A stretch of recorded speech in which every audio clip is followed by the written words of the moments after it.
Hey viewers, playing a game called Encounter today. It's a top-down space shooter. You're familiar with the style. I'd like to talk a little bit about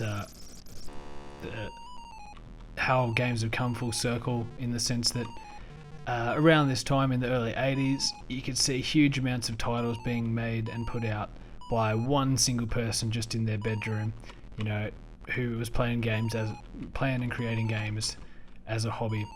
And then at some point in the 90s it moved more towards, you know, big companies and big studios and big developers as budgets got higher, and you got more household names coming out, more smash hits and so on.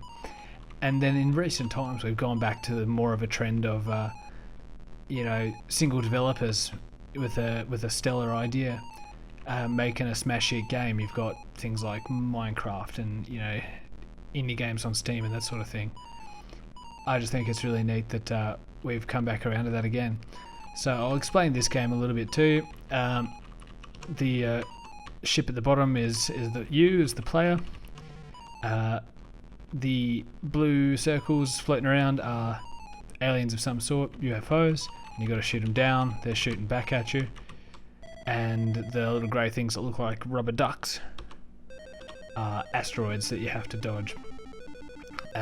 Interesting mechanic with this is that you've got a limited amount of fuel, which ticks down the longer you take, and so you can't just dawdle around waiting for the perfect shot.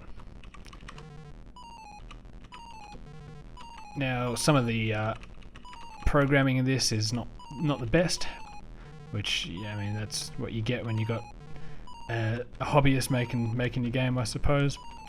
The sound is a little bit ear-raping at times, but I do like the somewhat random movement of the enemy ships. It's pretty good. It's very unforgiving. Quite difficult, although that's mostly to do with the interrupt-based controls don't work too well together. If you hold down the movement buttons, you tend to slide and can't stop yourself, and you can't fire while moving. But again, that's limitations of the computers at the time and the language it was being written in.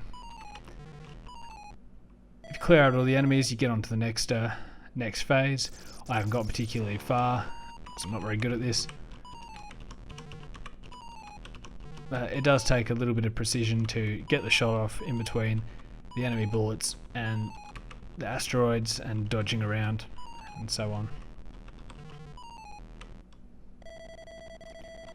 So, and use up all your lives, game over. Neat little line drawing animation there. Okay, so if you enjoy the video, subscribe. See you next time.